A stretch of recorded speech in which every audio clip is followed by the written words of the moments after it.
Thank you.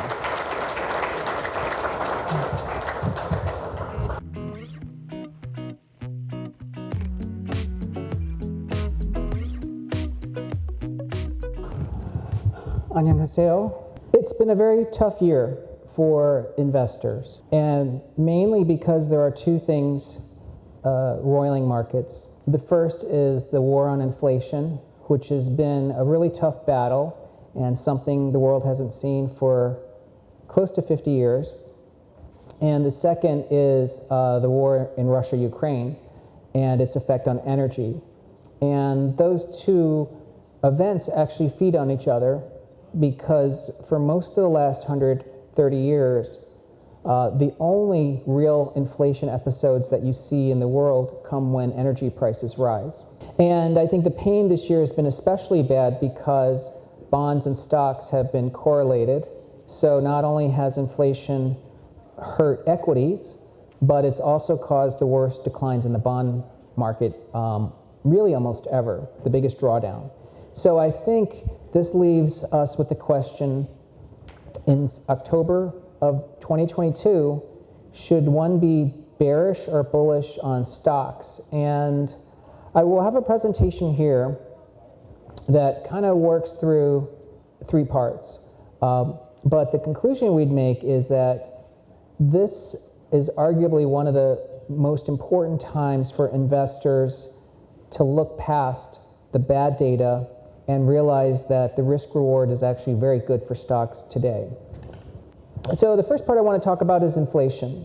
And what I want to cover is that inflation and what we're seeing today is driving Fed policy and investor sentiment, because of course the markets are really beholden to the Fed, but the Fed is data dependent.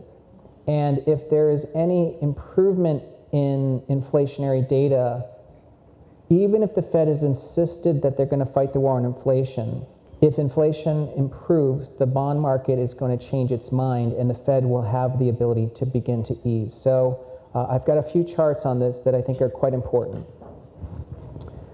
First is, if you ask yourself, let's say we're in an inflation war, so we're back in 1970.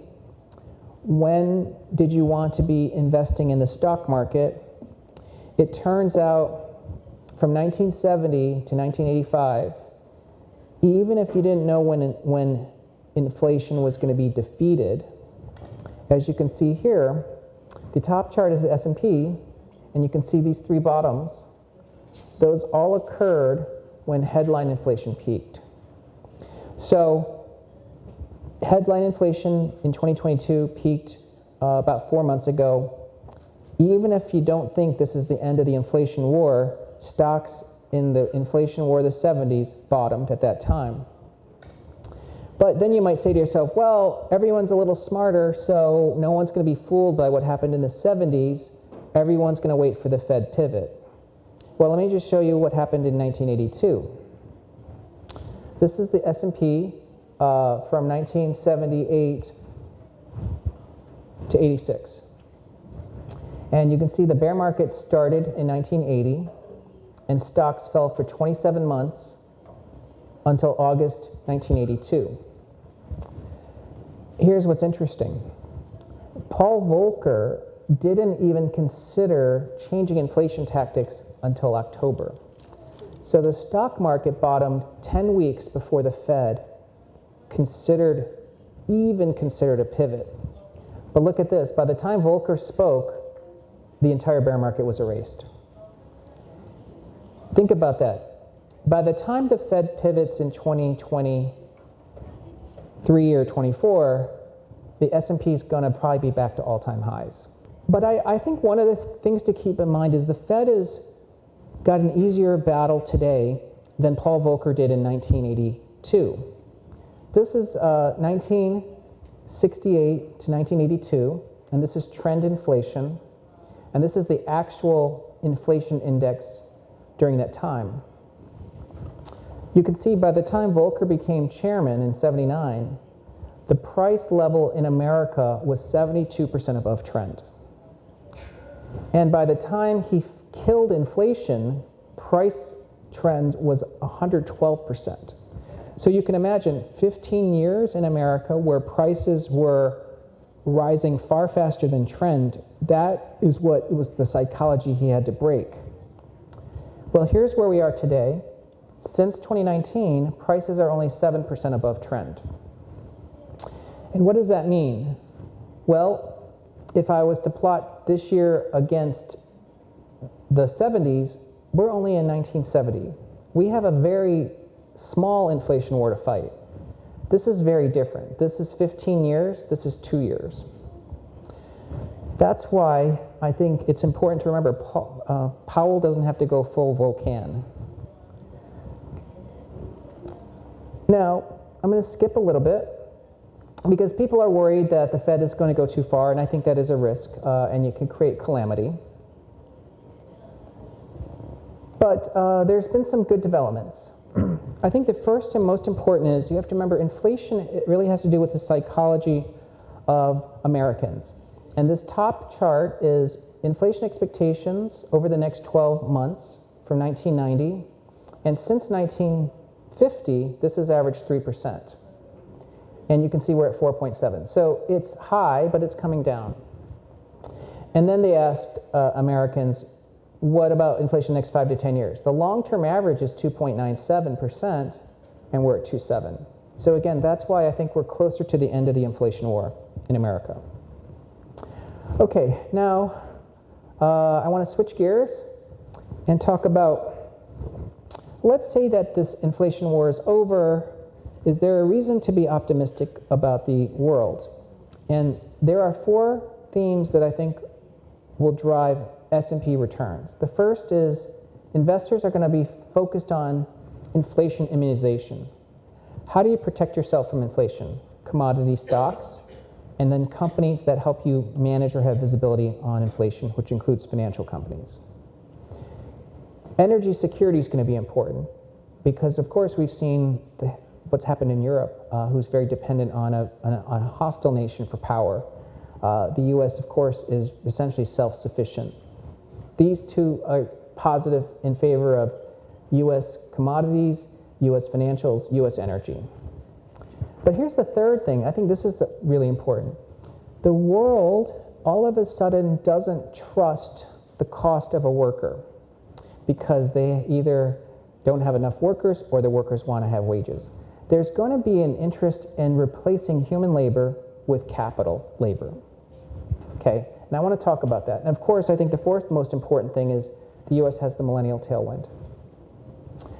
This blue line, this is starting in 1960, going to 2054.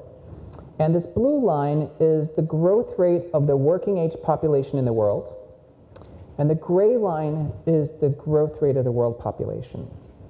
From 1970 to 2018, there was a surplus of human labor. So the world was producing more humans available for work. What does that mean? Well, then the countries that supplied labor did the best. And those were countries like China, Asia, India, Africa. These were the suppliers of surplus labor. However, now we're in this part of the chart. As we highlight here, over the next 10 years, the developed world, excluding Africa, is going to be 80 million workers short. There's a shortage of 80 million people of working age in the next 10 years. That's equal to 50% of the labor force of America. So what do people do? They're going to buy automation or non-human labor. And who's the biggest supplier? It's the US. In fact, history says this is exactly what happens. This is 2 other periods when there was labor shortage, 1948 to 1967 and 1991 to 99. Before I explain that, consider the following. 1948 to 1967 was one of the strongest ever periods of compounding returns for the stock market. And of course, 1991 to 99 was a boom time for equities. Why did that happen? Well, if you don't have enough human labor, you're buying computer or capital labor from another company. It's a corporate profit boom. Look at technology stocks in those periods. Technology stocks went parabolic every time there was a shortage of human labor. So here's a simple question. Which country has the biggest sector exposure to technology? It's the US. And that's why we think the S&P will become 50% technology weighted by the end of this decade. And I think that there's going to be a GDP argument. This is GDP, technology spend as a percentage of GDP. And you can see every time there's been labor shortage, technology spend in America has gone parabolic. Interestingly, the US also is going to start to get a surge in labor supply internally. This is the prime age workforce, people aged 35 to 60. It's the most highly educated workforce and therefore the most valuable and expensive. And you can see from 2011 to 2022, there was almost no growth in the labor supply in America. And that's because you had a lot of retirements of baby boomers, and Generation X was small, but only recently have the millennials begun to come into the workforce. And you can see beginning this year, the supply of prime age labor in America is actually growing again. That's a tailwind for America versus the rest of the world. Finally, sorry, I want to leave time for questions. In the next 3 minutes, I'm going to talk about the fourth theme that's, again, most important, which is millennials. I think that the most important takeaway is that the next 10 years is just going to be about millennials in America. Why does this matter? Well, foremost, the millennials, this is the US population today, broken up by 20-year intervals of the population. And the current generation I want to highlight is millennials, because as you can see, today they're set to be the largest cohort ever. But here's what's interesting. If you include immigration and death, millennials are not only the largest generation ever, bigger than the baby boomers, but notice the total population of millennials won't peak until 2038. The total population of Gen X, which is my generation, peaked in 2018. The population of the baby boomers peaked in 1999. Why am I giving you these dates? Well, if you look at the Dow Jones since 1870, every peak of every generation has coincided with every major market top. So 2018 we had a major top, 1999 we had a major top. This tells us that the big major top for the S&P probably is not until 2038. And why does this happen? Well, see, the most important workforce is people age 30, people basically over age 30. So let's say that there's a 20-year age group, people age 30 to 50. This number of people age 30 to 50 in America is quite cyclical. It went up with the boomers. It fell because Gen X was small. That low was 2009. And you can see now because millennials, it's causing this to go up again, and it'll stay positive until 2038. Why do people age 30, 50 matter? Well, here's a chart. All major companies that are blue chip today were founded by people in their 30s. The most important age group to innovate an economy are 30-year-olds. And this is proven in patent data. If you look at 5-year change in patents, it follows the number of people aged 30 to 50. Chase credit card data, which is the company I used to work at, showed that only a single group of people, a 20-year band of people drive almost all the credit card spending growth, which is people aged 30 to 50. And take a look at this. This is people aged 30 to 50. This is the stock market 10-year rolling return. The stock market follows the number of people aged 30 to 50. So I think demographics is the most important driver for markets today. And you want to be focused on millennials and what they care about. In 1982, baby boomers were the same age as millennials today. If you bought retail stocks, because they drove a huge increase in retail spending, $1,000 in retail stocks turned into 1.2 million in 20 years. In 1999, Gen X was the same age as millennials today. They liked internet. You know, I was a tech analyst at the time. $1,000 in internet stocks turned into 1.6 million today. So what do millennials care about? They care about financial disruption. They don't trust banks. They care about crypto, Bitcoin. They do care about ESG, which has been hard to make money. They care about meme stocks. And I think they're going to be very similar to baby boomers. They're already seeing that in the way they buy RVs and motorcycles.